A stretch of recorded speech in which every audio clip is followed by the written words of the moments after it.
Good evening. Welcome everyone for today's session on investment benefits for individuals and HUF under optional new tax regime. So, as we have seen, friends, the finance minister introduced an optional new tax regime wherein like concessional tax rates were provided, but with conditions as to investments, deductions, and exemptions of allowances shall not be allowed while calculating the taxable income and the tax. So, thought it would be great to share few of our thoughts on this.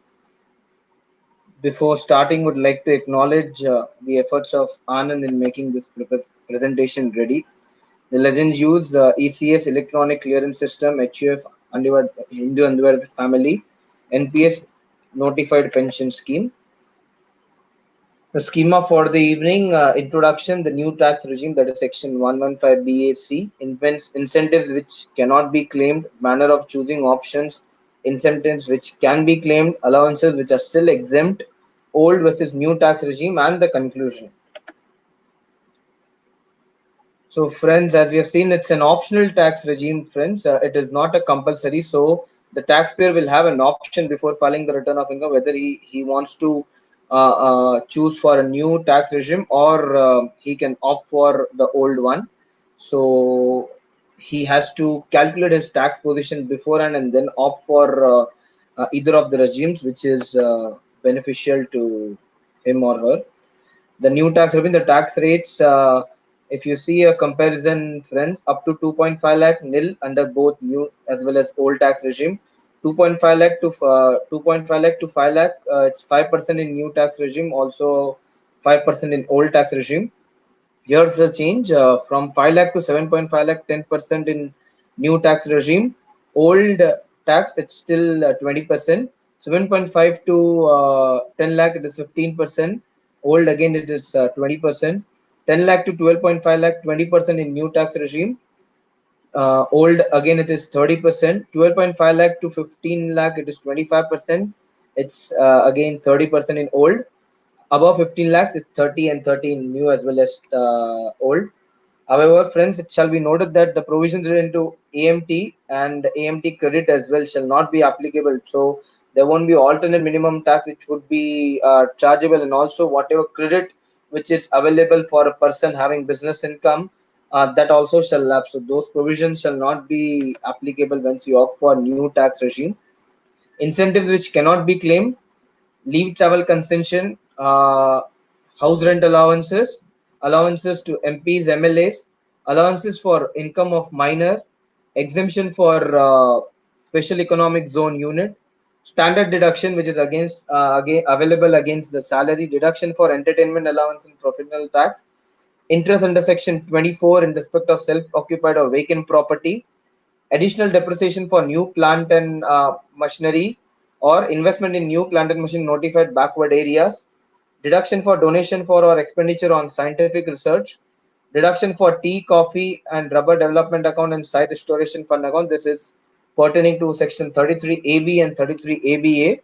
Deduction under section 35 AD specified businesses or section 35 triple C, that is agriculture extension project, deduction from family pension, and any other deduction under Chapter 6A except for Section 80 CCD2 and 80 JJAA. So these are the allowances and deductions which shall not be available under the new tax regime, friends. What shall be available? We'll have a look later, friends. Additionally, no set off of any loss, so carry forward of any business loss or depreciation from earlier assessment year, if such loss or depreciation is attributable to any of the reductions referred to above. So friends, please be clear. It is not that brought forward business loss would not be allowed to set off.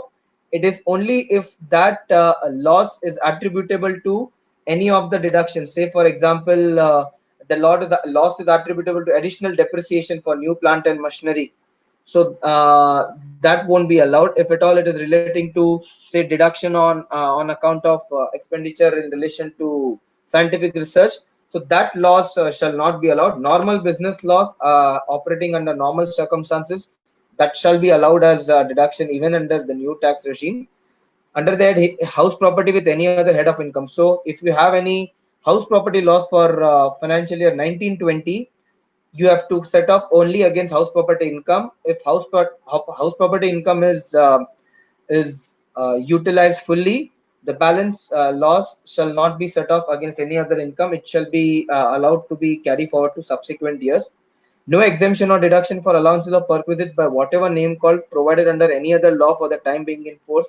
So if there are other allowances and perquisites apart from the income tax which are allowed, that also shall not be allowed as a deduction under new tax regime. The loss and depreciation shall be deemed to have been given full effect to, and no further deduction for such loss or depreciation shall be allowed for any subsequent year. So in case, say suppose again in the same example, if we have any loss pertaining to additional depreciation and there is no uh, uh, under the new tax regime, that loss pertaining to additional depreciation would not be allowed to be set off. So that loss shall be deemed to have been given full effect. That is, in turn, it would be a lapse and shall not be allowed to be carried forward to subsequent previous years. Manner of choosing options: for individuals and HUFs having no business income, the option needs to be exercised every year. So if you don't have any business income, you need to choose option whether old tax regime or new tax regime. Every year that option has to be chosen. But for other cases, that is individuals and HUFs having business income, option once exercised shall remain valid for the previous year and subsequent years. So on the withdrawal option is available only once in a lifetime. So in case after opting for either of the options, be it new tax regime or old tax regime, uh, it can be withdrawn only once in a lifetime. However, assessee shall never be eligible thereafter to exercise the concessional rate. So, say for example, you had opted for new tax regime, and there are subsequently you feel after 2 years you are opting, you need to again go to old tax regime. You can go, but again you would not be allowed to switch over to new tax regime henceforth anytime in the lifetime, except where it ceases to have business. So if in the similar example, if you have any business income and you had opted for uh, uh, new to old, and again now there is no business and now you have to choose from old to new, you can choose.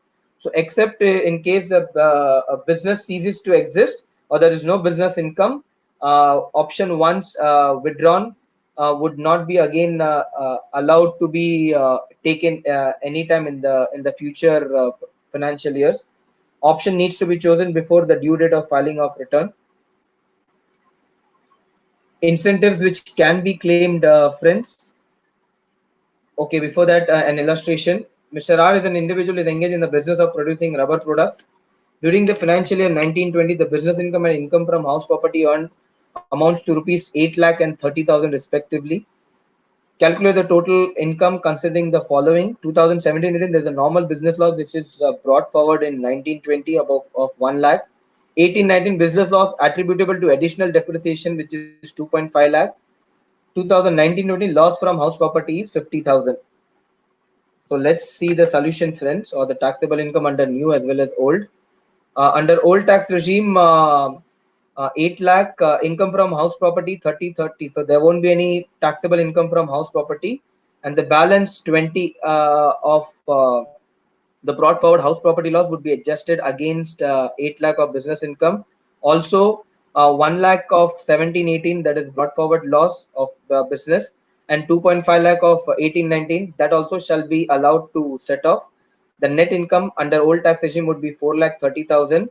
However, when you see a new tax regime, uh, the 20,000 additional loss under house property, that shall not be allowed to set off against business income. That would be carry forward to subsequent year, and in subsequent year it would be set off only again income from house property.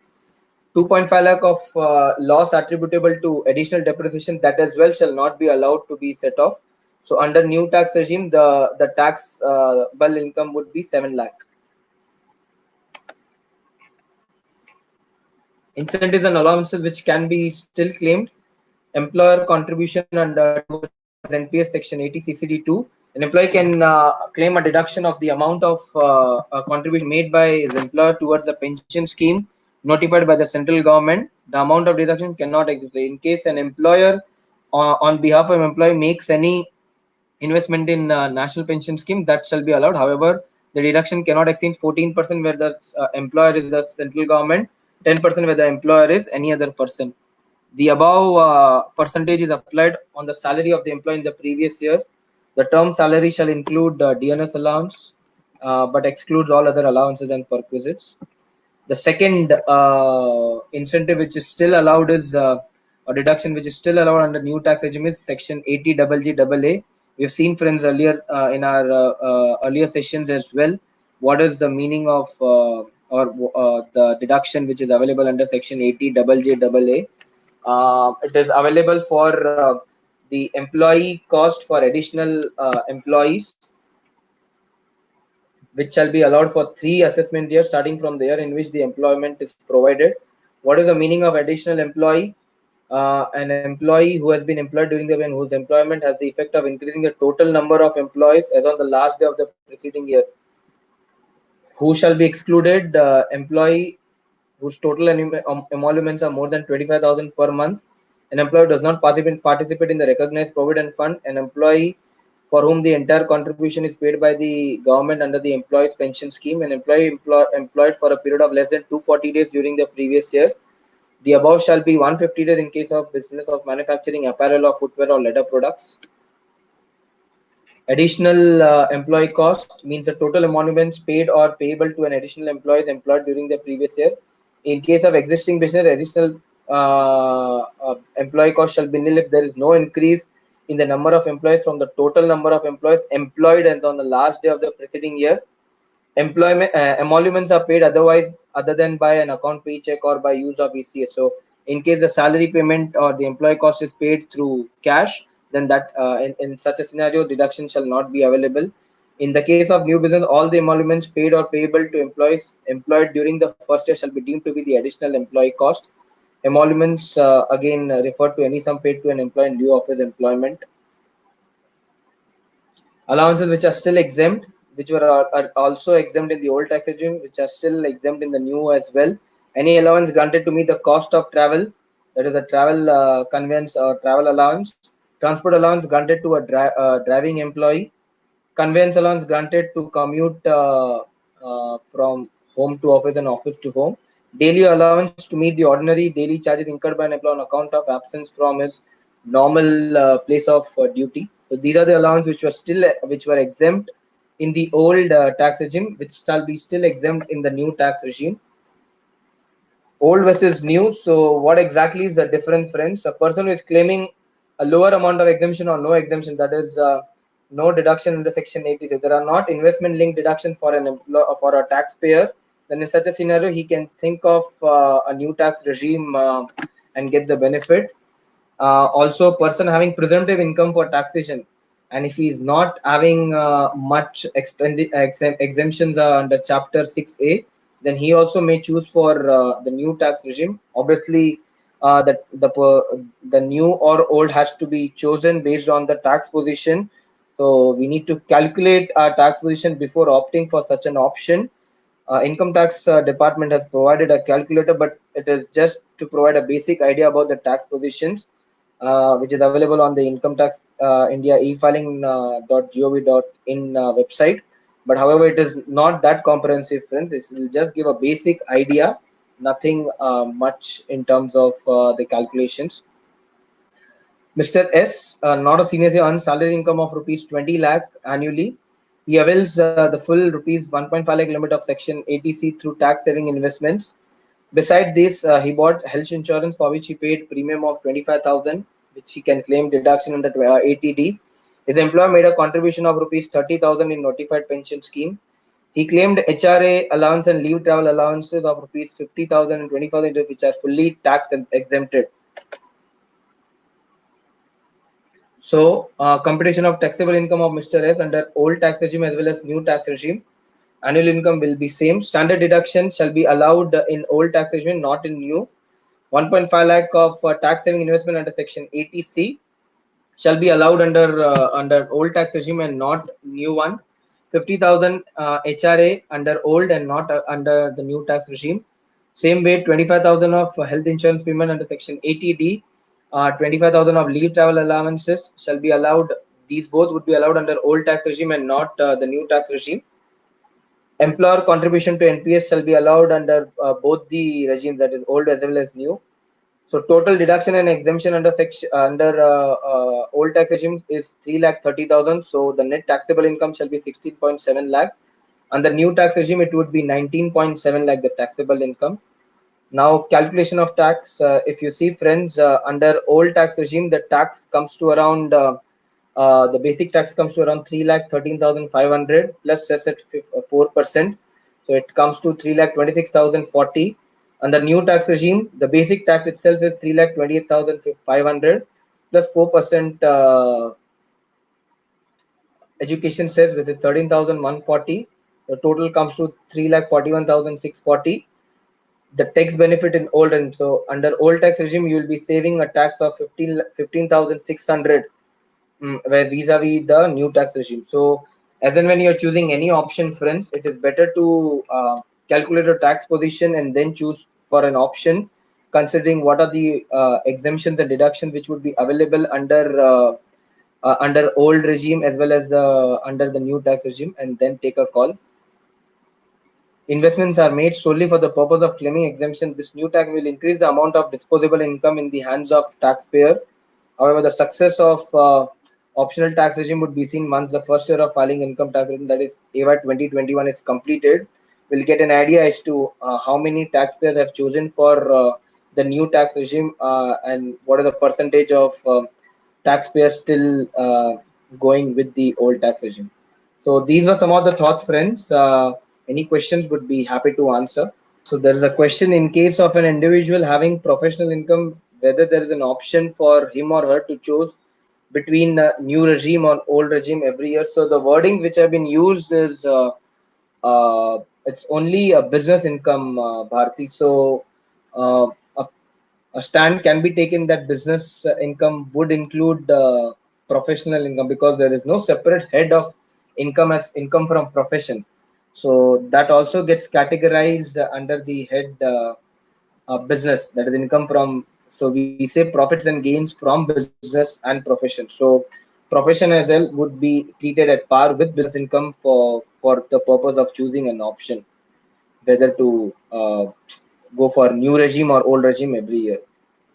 Thank you, friends.